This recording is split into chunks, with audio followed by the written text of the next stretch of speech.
My biggest dream in life was to meet Shania Twain. It happened. We're wearing matching outfits. I made this. Let's talk about it.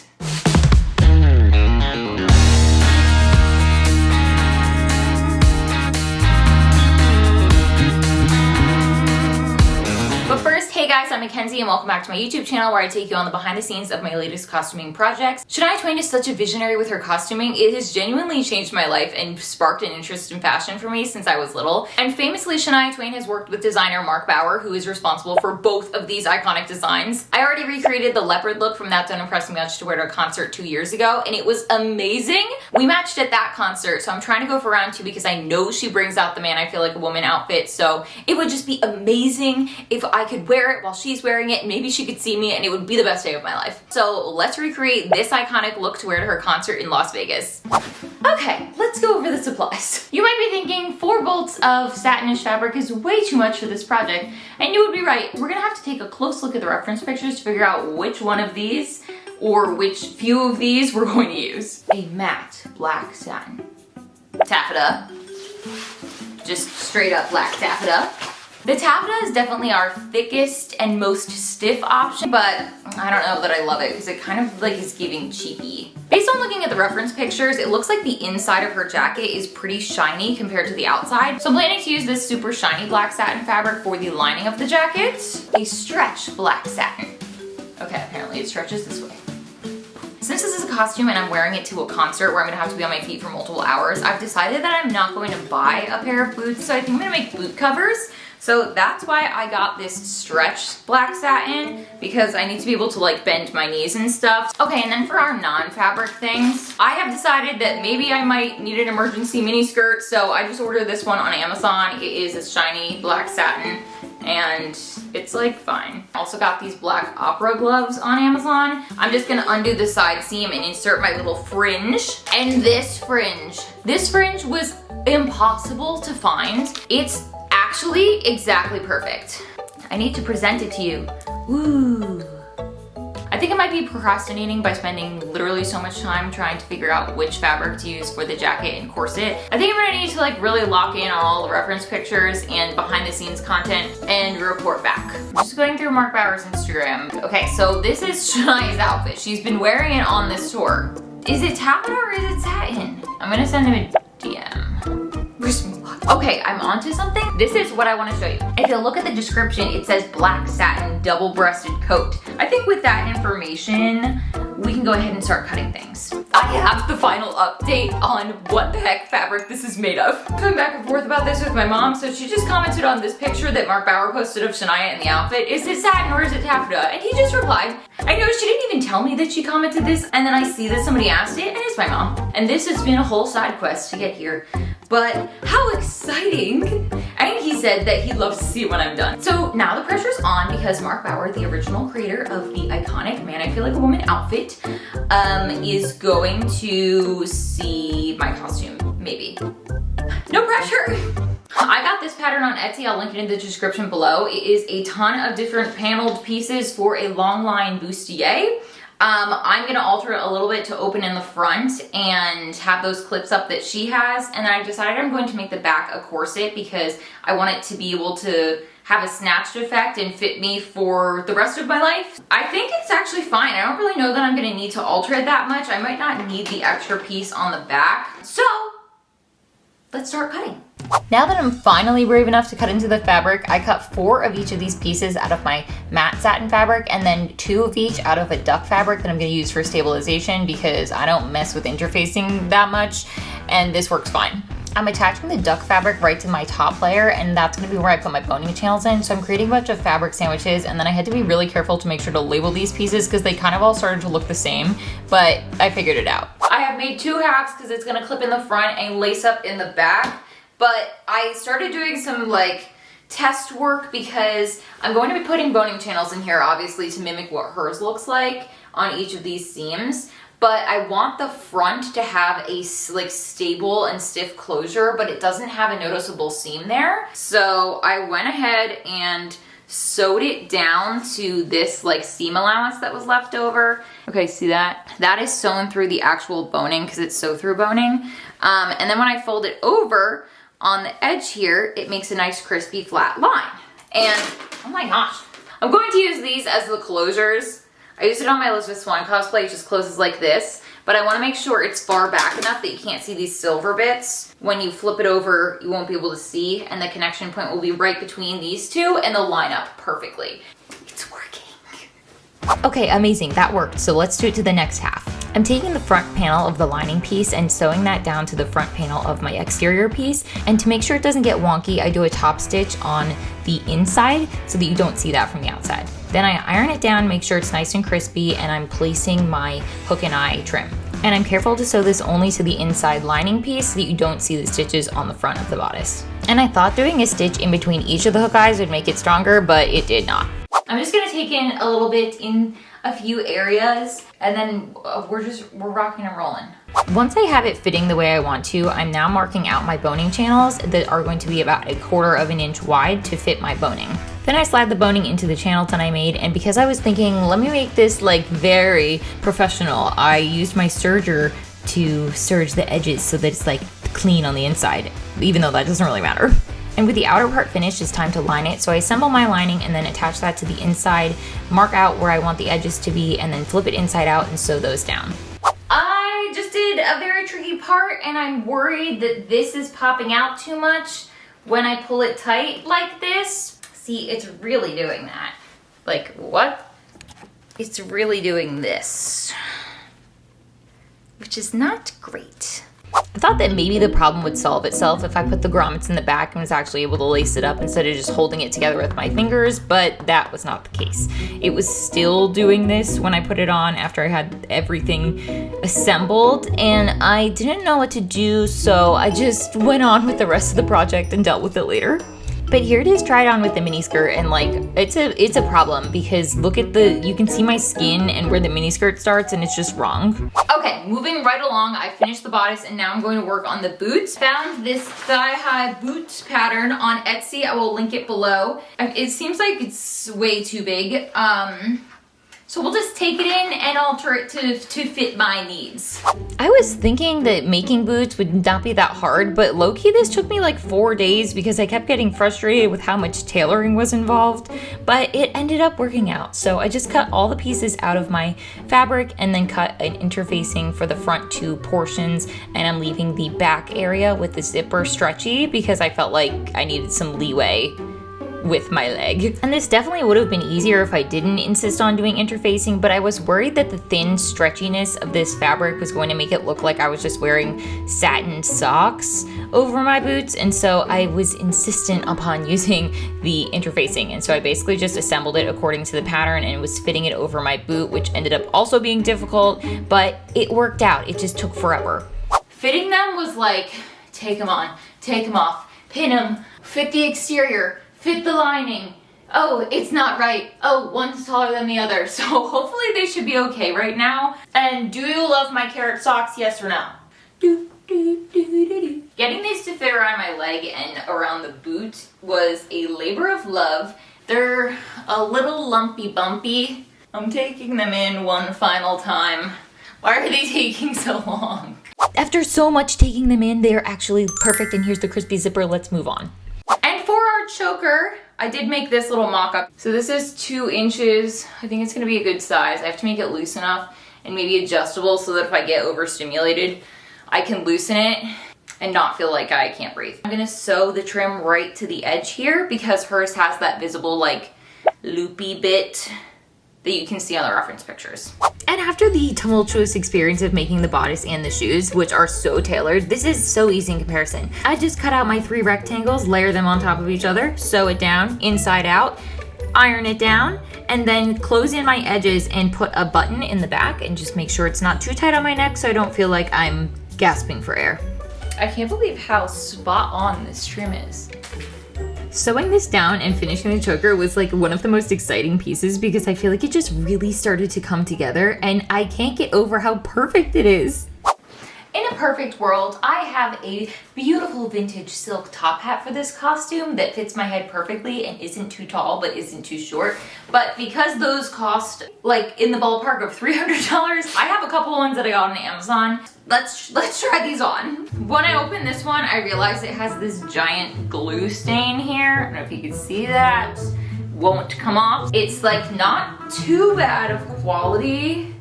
It's giving Abraham Lincoln.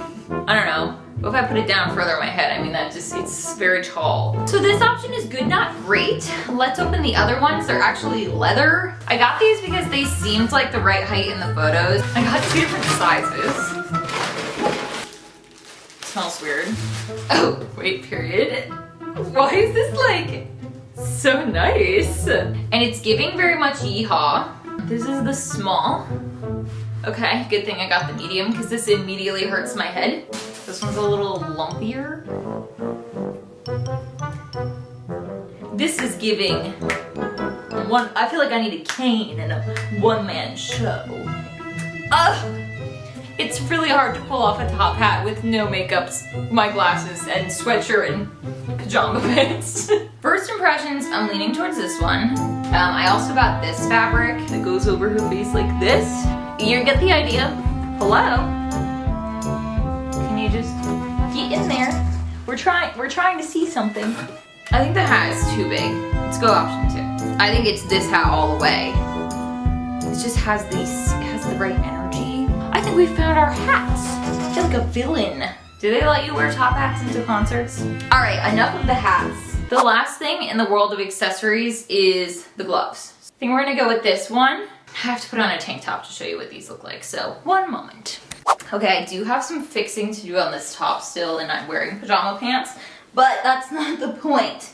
Low-key, I feel like this is as long as hers are. Maybe they're a little bit shorter. It's looking good. But the choker came out so slay. I love it. Oh my god. Okay, once I fix this and attach the little jingle janglies, it's gonna be awesome. Do you see the vision? Okay, I'm gonna like alter these gloves, take this side thing in, and then we'll work on the jacket. The gloves and the tailoring is feeling like the home stretch of this costume, even though I haven't done the jacket yet. But basically, I just undid the seam in the gloves and inserted my jingle janglies, and it looks amazing. And to fix the bodice, I actually ended up taking it in and undoing my beautiful seams on the inside to make the lining tighter, which was a very scary experience, but it ended up being fine. And then I still had the gapping problem. So I am painstakingly sewing this down by hand and sewing the actual like hooks themselves down and loops themselves down so that it stays. And voila, this was the solution the whole time. I could have just done this. Okay, I have been procrastinating doing this jacket because altering the patterns and Frankensteining 2 of them together and then just going off from there just seems like a really big hill to climb at the moment, but I have to lock in. I knew the jacket was going to be the scariest part to do because of all the different patterns I have to Frankenstein together and figure it out, but these are the ones that I found on Etsy that I'm modifying, and the biggest thing was just making them longer and choosing the right pieces to make sure that they made the right shapes on the jacket. So I cut all those out of muslin and then made a mock-up to make sure that I had the right shapes. I feel like it looks good. The smart thing would be to sew this together and make sure that it fits correctly when it's actually on me. Confirmed, she fits. I think we're good. And then just figuring out how long I want the train to be. The train was a little wonky to figure out, but once I had that down, I was ready to cut out of my fabric, and I was really scared, but we were ready to roll. I'm using my matte satin for all the exterior pieces as well as the front lining pieces because I need to have it be the same with the fold over on the front. But other than that, I'm just using the shiny fabric for the lining on the inside, and then I decided that I needed to interface it, but I had a problem. Because I made the boots first and didn't really plan on interfacing them until after I had already purchased the interfacing, I didn't have enough left to do the full front panels of the jacket, so it's gonna be this portion, and this is my fold over. I had these supplies for full year, over a year, and didn't do anything with them because I need a sense of urgency to get the project done. Once I had all my pieces ironed down extremely flat, I am carefully assembling them, and it's just so tedious to get everything to be so crispy clean. I think the vision is coming together. I just want it to be done so I can wear it. With one panel done and looking kind of correct, I had the confidence built up to keep going and make the rest of the jacket. And the front pieces were the pieces I was the most worried about. So it was smooth sailing from there. I assembled the outside, I assembled the inside, and then I did a bunch of flipping around and sewing them together, and it just took forever because this thing is so long and gigantic. But it was working! Somehow the collar is too big. Like, this is where the shoulders end, and that's how much sticks off. Right now it's like giving Batman villain. It feels very precarious, everything I do to this, because it has to be so tailored. I'm basically making a tuxedo gown. Me altering the collar was giving, careful SpongeBob, careful SpongeBob! And once that crisis was averted, I went ahead and finished the hem on the train and started to make the sleeves, which are my ultimate nemesis usually. I have this long sleeve tube now. It's so precise and so tailored. I love to do a messy project, and this is not that, so, but I'm still having fun. It's just like, it's a new skill, and it's making me forced to learn how to do things well and take my time, instead of fast and loose method. I did still kind of assemble these sleeves with fast and loose because I couldn't figure out how to not have a visible seam on the inside of the coat, but it was fine. The sleeves were a little fitting weird, but overall I could move my arms and that was all that mattered. Then we just had to do the finishing touch, was put on the collar, which I feel like I have learned how to put on a collar now from making a few jackets, and it's not as scary as it looks, and it came out pretty good and crispy. And then it was buttonhole time. It was button sew on and buttonhole time, and that is the finishing touch, and I can't believe it, we're ready for our review. Let's go, girls.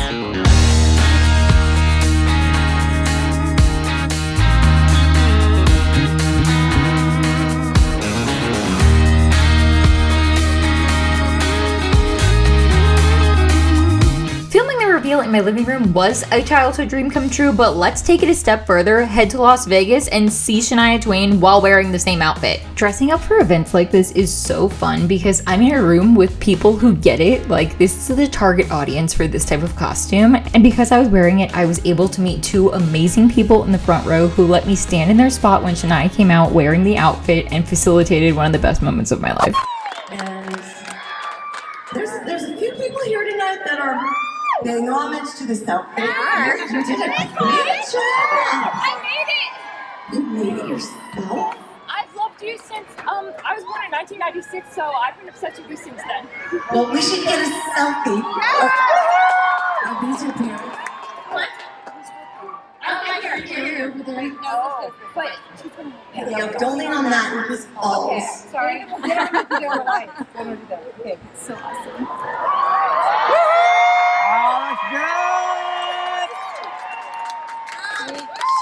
Such a great job. Good for you. Are you like you did the choker so well, the details. Are you a designer? I actually tagged Mark Bauer, and he's seen a lot of my work, and I know he's for forever. Well, if you designed that, then you copied me. You have to get more original, girl. No, you did. Original inspiration. You did great. Yes, thank you. Yes, I'm very honored to have been your inspiration. I can't believe that happened. So we're gonna talk about it, but the rest of the show was amazing and I was in complete shock, and to be transparent, I'm posting this like a year after it happened. I really can't believe that happened. I don't know what to say about meeting Shania Twain, so let's quickly talk about this and then we can unpack this moment. I feel like it came out pretty good. This is the most crispy and tailored outfit I've ever made, and it's basically like making a tuxedo but a gown. For someone who really struggles with a jacket and a collar and sleeves, I'm really proud of myself for going the extra mile and like doing this little nice seam here and taking so much time making sure that the collar was perfect. I still think it's a little bit like Batman-y. I mean, this whole experience was a whirlwind. First, I connected with Mark Bauer on Instagram. The unbelievable happened. Shania Twain sees me in real life with her own eyes. She stops in between songs, speaks to me.